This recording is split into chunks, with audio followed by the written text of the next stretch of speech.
Welcome to the Defiant Spirit. I'm Dr. Baruch Halevi, also known as B, and I am delighted to be back in studio with what's, I guess, becoming my podcast partner, Yehuda Halevi. Welcome. Well, thank you for having me.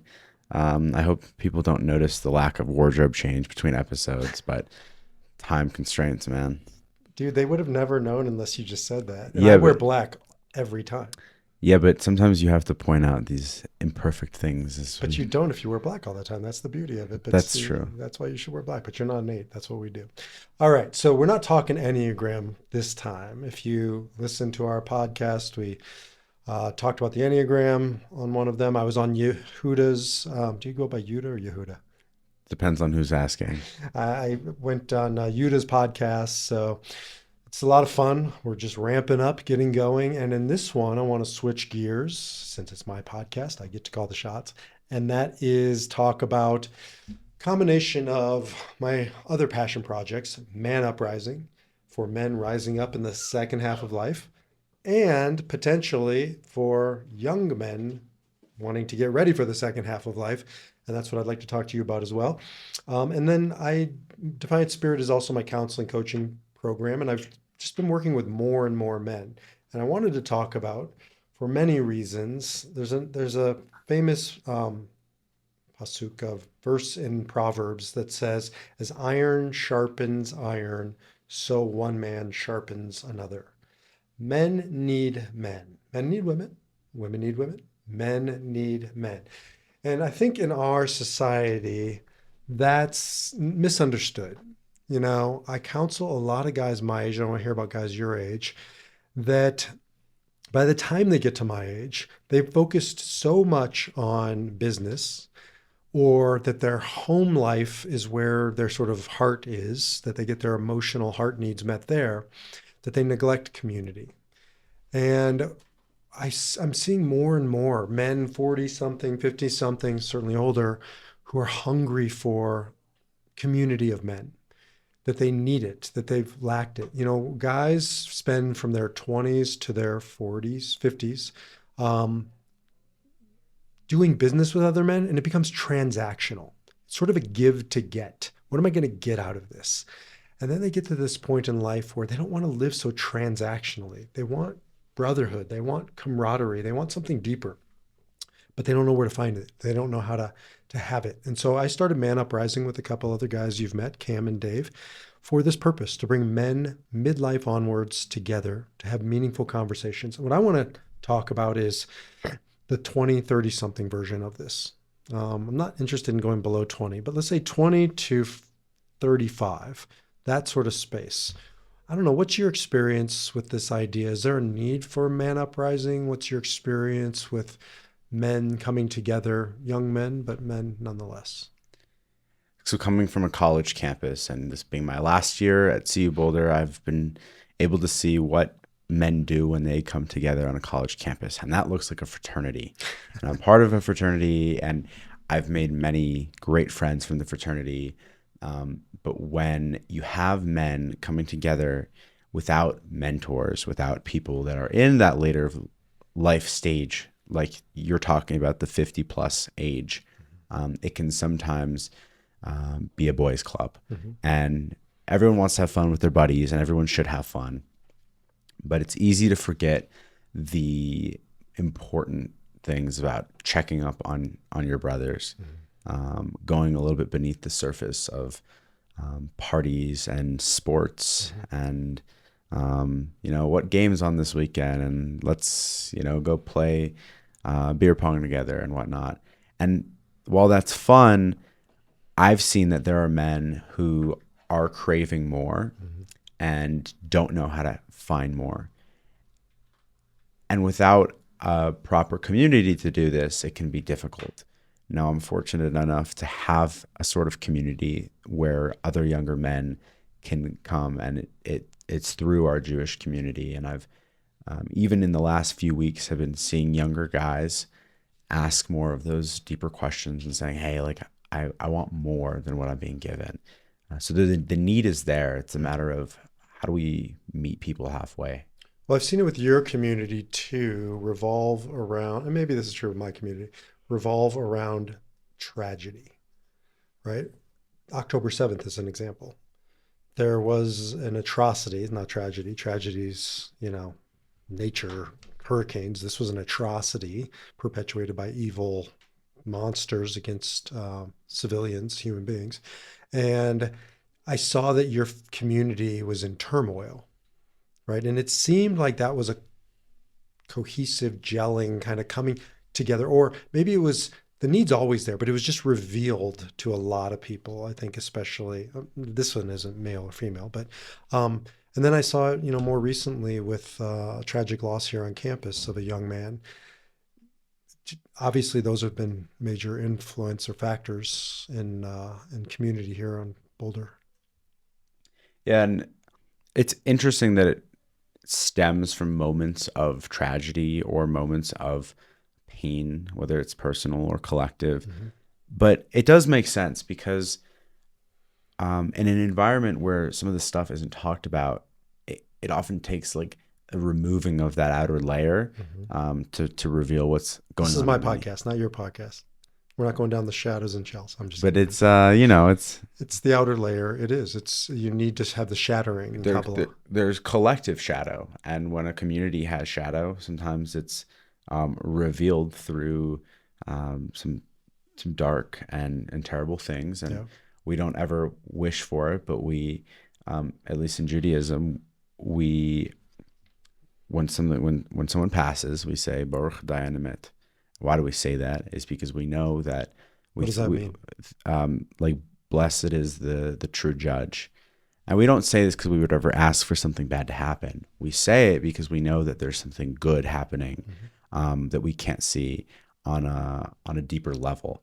And the good that comes out from some of these tragedies is the strengthening of men that I've seen happen on our campus, where now we have a group that meets every week to talk about these ideas of depression, suicide, death, and it's bringing people together in spite of the terrible loss that we've all faced. Well, I think it's one of the things is, you weren't necessarily a sporty boy growing up, but a lot of the listeners, that's their only way to get into a men's group is through sports. And it's sort of an artificial creating of the tragedy of the struggle on the football field where we're all against, it's a war kind of a thing.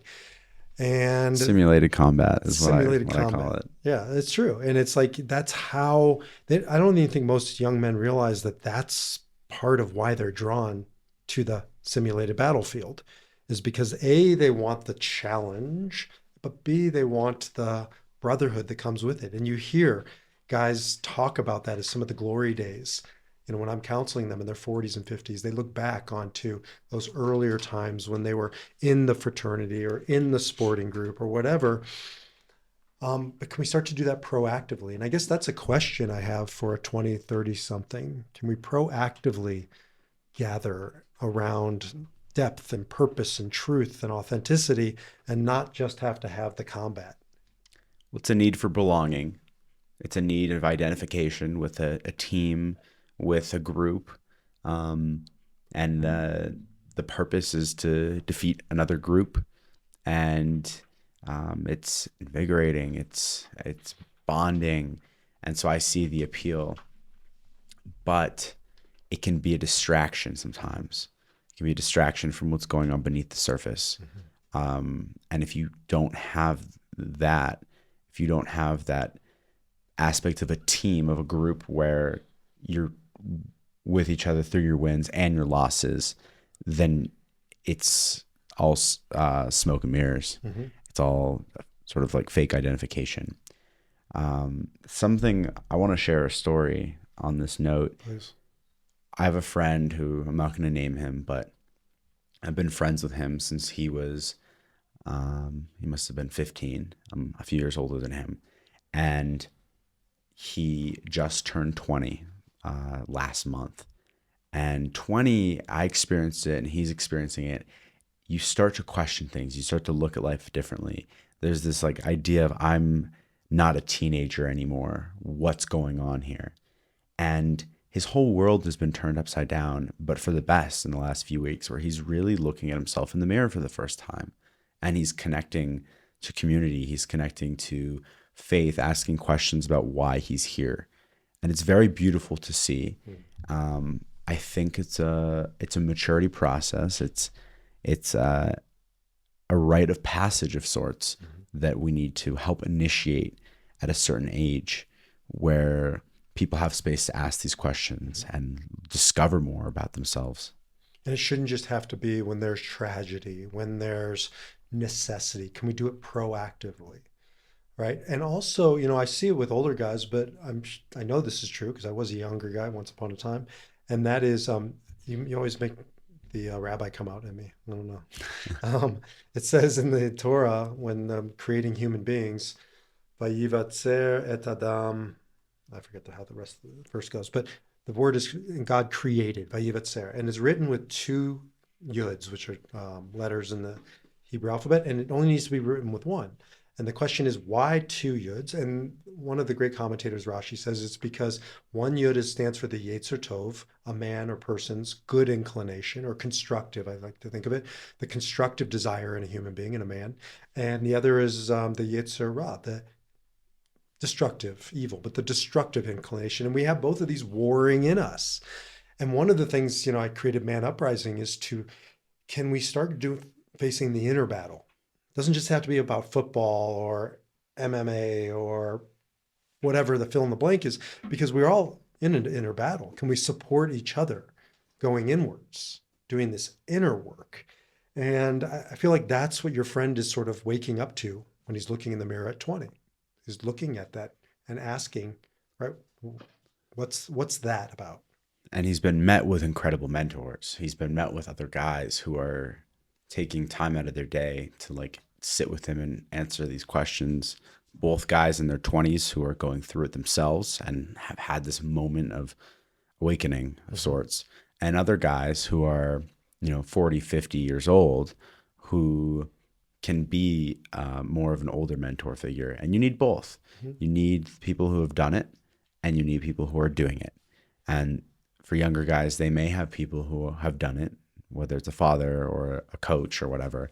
But it's important to be around those people that are doing it at the same time with you. That's the real team. That's the real team that you can find belonging with. It's the guys that are questioning aside, along your side. And that's why we started Man Uprising. They're peer groups. So by definition, peers is a contemporary, not necessarily in age, although I think that's helpful, but going through a similar station in life. And so usually it is age bound. And so our peer groups are 9 guys who come together once a month for 4 hours. And that's the team, that's the brotherhood.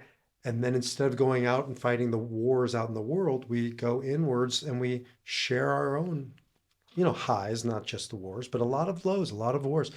And we need a space like that, right? Where we can have constructive conversations. One of the defining things about our peer groups is that you're not allowed to tell another man what to do. There's no should, right? You can experience share. I went through something similar and here's what I experienced. There's something profound about that. And I think that's also going to be very true for young men, right? Nobody wants to be told what to do. And especially for those of us who had fathers who, as I say, shit all over everything, should. Right? When we hear that, we just sort of go into our turtle shell or we get defensive. Can we create a space, a community where guys come together, support each other, contemporaries, yes, having mentors, but contemporaries, and just share our experience through the journey? Do you think that's something that's interesting to 20 somethings if we talk about creating that? I think it's interesting to some. I think to others, it sounds awful. But just for the some that would find it interesting, it's fully worth it, because they may not be getting it from the people around them who are uninterested. One of the things that my friend said to me yesterday, the one who I have been speaking about, and I bring him up so much because as someone who is 22, watching someone go through this is very refreshing and inspiring for me as well. And he said that he's been trying to do all of this alone in his room for a long time now, where he lives his life, and he reads and he writes, and he does it in his own space. And then he goes out into the world and he pretends to be this person that he is, while keeping that war going on in his private space. And he said he realized over the last few weeks that he can take that war and he can bring it to the table. He can bring it to the Shabbat table. He can bring it to the late night circle of hanging out, where he can talk about it and he can sing about it and he can just like reflect out loud. So bringing that into a public space can really be helpful for someone who may not want to even speak up or share. It can inspire others as well. I think it's worth it. You can only take it so far alone. And that's where I think that Proverbs quote comes in: men sharpen men, right? You need that, like iron sharpens iron. You need that pushback or that space for people around you to hold this so you can really test it out, put it out there, open up, share it. There's something that happens when you leave your bedroom and your journal and you make it visible, right? That you just can't get alone. And then now that you say that, now I remember my journey. It's not really an imperative when you're in college and you have your fraternity and you have this structured place where everybody's going through the same thing. What you'll see is next year, when that structure starts to fall apart and people go their separate ways, and then you get into the work groove. And then from about early mid 20s until somewhere around the cliche 40, right? There's very little opportunity for most guys to have this conversation. So it'll be interesting to see your friend and what he does with it next year or whenever he graduates. Yeah. And, he has a few more years here. And so I hope to, be there with him as much as I can. Another story that comes to mind is another friend of mine, a roommate that I once had. I'll just keep it pretty neutral. He had been experiencing some extreme changes and conflict in his family life at home. And he's in college, and he didn't share this with us, who are his roommates, for about 9 months. And obviously we were there for him. It came out kind of very suddenly. He was emotional about it, and we supported him. But to think that he was harboring it in himself in a home that he lives in with us for that long was the most painful, because we want to be there for him. We want to bounce ideas off, solutions, possible experiences that we can share of how we went through things, and just a knowing that the people around you are there with you. And so, And that he felt he couldn't share it for whatever reason. Exactly. And I think if men can be sometimes that voice of reason, sometimes that voice of pushback, of challenge, you need both. And I just try and bring that into my circle of friends, but it's something that's needed in other places where there aren't people doing this sort of work. Well, it needs to start young, because I counsel their dads. And do you know how many guys I talk to, 40, 50 something, who they got golfing buddies, they got poker buddies, they got hunting buddies, they got sports buddies, but they don't have friends. They'll say they're friends, but then, like, one guy was going through testicular cancer. And I said, "Did you tell your friends?" He's like, "No." What the hell do you talk about friends? And what's your definition of a friend? He felt like he couldn't tell them. He's a 50-year-old man. He's going through testicular cancer, and he didn't have anybody to share it with because he felt like his buddies couldn't hold that for him. It begs the question of, like, what are we teaching each other as men? We got to create that space where men can feel like that's what a friend is. You would tell them, right? Like your buddy, like your friend, not a buddy. And that's what a brother is. Mm-hmm. That is what a brother is. Being in a fraternity, we say we're a brotherhood. And while that's true to some extent, you become very aware of who's going to take your call at 2 a.m. when you're in crisis, who's going to drive over when you're in crisis, who are you going to be there for when they're in their darkest hour. And that's not something that you can say about most people, probably, like me or you or anyone listening. There's probably a select handful of people, but you don't need more than that. You need the 1, 2, 3, 4, 5 guys who you can call upon at any time. Those are your best men at your wedding. And if the best men at your wedding aren't those kind of guys, and they're only there on Sunday mornings for football, then you really have to question who is it that's around you? Because the quote that I love and an idea, I guess, is that you're the sum of the 10 people you're around most. The people that are around you are a reflection of you. You're a reflection of them. You feed off of one another. And so if you're surrounding yourself with these select men who challenge you, push you to be your best, who let you cry in their arms and you do the same for them, who are always there for you and are always on your team, that is a true brother. And that's someone that in turn, the word that comes in Hebrew is mashpia alecha, which means influences you, but in a more intimate way, really a strong source of strength for you. And it gets challenging starting next year, in the male development sort of space after college, while you get into the workforce, because now we become hunters. Men are always hunters but now it's like it's a zero-sum game out there. You're competing for the same jobs. And that's what I call the morning of life. Carl Jung calls it the morning of life. And the goals are it's a zero-sum game. Somebody has to win, somebody has to lose. I am what I do. More is better. And I watch that sort of process from about mid 20s till about 50. And that is a lonely stretch if you're not paying attention to it in the way you're talking about.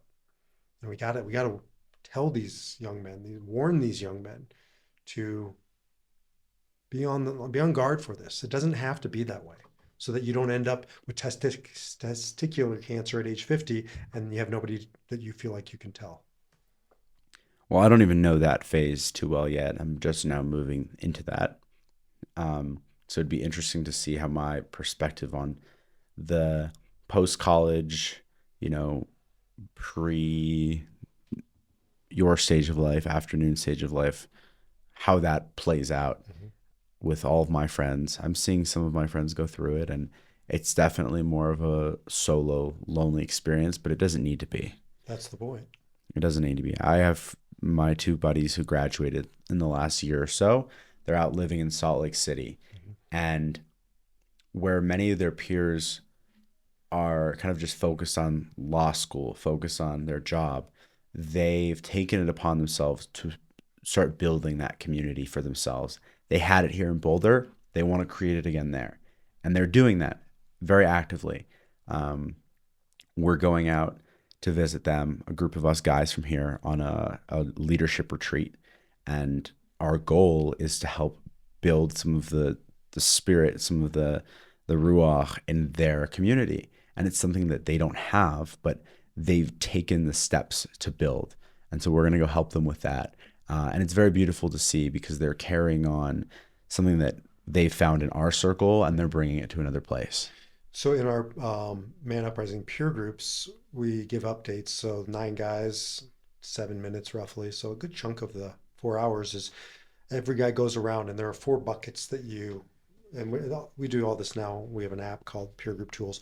And so you do your updates ahead of time. There are 4 buckets. There's self. That's anything that you want to frame. Could be spiritual, could be emotional, whatever's going on inside of you. You give an update once a month. Then there's professional, and you give an update, what's going on professionally, family. And then there's other. I think we call it world or community. But that's the one that almost no guy has much to say about. It's interesting. Everybody's got something to say about themselves. Most of the guys focus heavily on profession and family at that stage in life. But this last one is just empty. So to hear that younger men, right, are developing that ahead of time. Because what happens invariably is, you'll see this, a lot of your guy friends will end up getting married, and their wife will set the social calendar. Right? The wife is, and I don't care what area you're talking about, it's 2025, it's still this way. Guys, let their wives do the emotional social connection, and pretty soon their friends fade away, and they have colleagues at work, but they're going out with their wives' friends, and then they get to this point when they're in their 40s, 50s, certainly 60s. They don't even know how to make friends. They don't know how to be friends. It's this crazy phenomenon where guys have to relearn how to make friends. So it's a muscle. Don't let it wither. Yeah, the thought of um, I see like young parents and they're like forced to make friends with the other parents from daycare or whatever and go to these like parent dinner parties and whatever. Like what I don't know exactly what goes on in these spaces, but to me it's always seemed so miserable. I mean, if you're like obviously you have to be friends with and you know this, you have to be friends with the parents of your son and daughter's friends. But if that's all you have is friends by association at that age, I'm sure it's a little bit hollow. Yeah, and it just breeds more hollowness. And like, there's nothing wrong with it if it's value based, but more often than not, it's situational based, right? We're friends because our kids play the same sport, not because we share similar values. That's the beauty of these men's groups is that we put values in the ground and say, if you're interested, come stake your turf around that. There's some guys, there's one group, our third peer group that we started. One guy's like this buff bodybuilder, tattoos, great dude. He's there to have more meaning in his life. He's 30 something. There's another guy who's, short, doesn't look like that, very different world, very different backstory. He's there to stake his claim around meaning. So they have nothing in common from their history or in their current world, but they have everything in common around meaning and purpose. And that's where their friendship is being built. And that's bedrock, right? Not like you're describing. Very different reality. So how that shows up in a college setting is through this peer group that we're doing for our friend Manny. Mm. Um, all of us are different ages. A lot of the guys are his age in freshman grade, You want but to tell our listeners who Manny is? yeah. So Manny Parkman was a freshman at CU Boulder. He was pretty involved in our Jewish community here. He joined our Jewish fraternity, and at the end of last year, he took his life, and no one saw it coming. No one could even anticipate that it's such a happy, outwardly smiley, and charming young man was going through such inner turmoil and inner war. And it ate at him, and it was something that he faced in his room more so than out in public. And we could see at the end of things when we were questioning why did this happen, we could piece it together a little bit, but he really kept it to himself. And so what we've done in his memory is we've dedicated ourselves every Wednesday to learning a little bit about depression, darkness, suicide, death, grief, afterlife, the journey of the soul, whatever topic we choose that week. We come together for a meal and we sit down and we have these real conversations where not only are we honoring him in having these conversations for his soul as it moves on to the next world, we're also honoring him through hearing one another in a way that we may not have last September, October, November, the months leading up to it. So that now anyone who comes to this group is proactively placing this war in the center and saying, this is where it shows up for me. This is my struggle, and hearing one another genuinely, and it helps. And we may come from different areas and different interests and grades. And yes, we're all in the same fraternity, but that doesn't mean anything at the end of the day. What we're coming together for is also finding meaning through our grieving. And you're embodying the very thing that Manny needed, which was this type of a community where he felt he could share his suffering and it could be received. And he didn't feel like he had that behind closed doors in isolation. And now you're part of the solution. And it's tragic that it wasn't there for him. But, with your grandpa who killed himself, I've always said there's tragedy, which is he took his life. Man, he took his life. Then there's tragedy compounded, which is doing nothing to correct it, to remedy it. And that's what you're doing. That is a peer group. That's tremendous. It is peer group. I changed the name from originally it was like a learning group or whatever. I did change it to peer group, and we called it My Brother's Keeper. Because not only are we here to learn and to go over these topics, but we're also taking that next step of providing what a guy like Manny didn't have for someone who maybe they're not in that, self-destructive state of I want to take my life, but they may be going through something and they may need what Manny didn't have in our fraternity, which was that realness. Yeah. And I want to just kind of backtrack on one thing, and that is that it doesn't undo our responsibility, the burden we have to carry that we did this to Manny, right? He made the choice that is on him. We also created a space that he didn't feel like he could share, just like I did with my dad. And we have to all take some responsibility for that.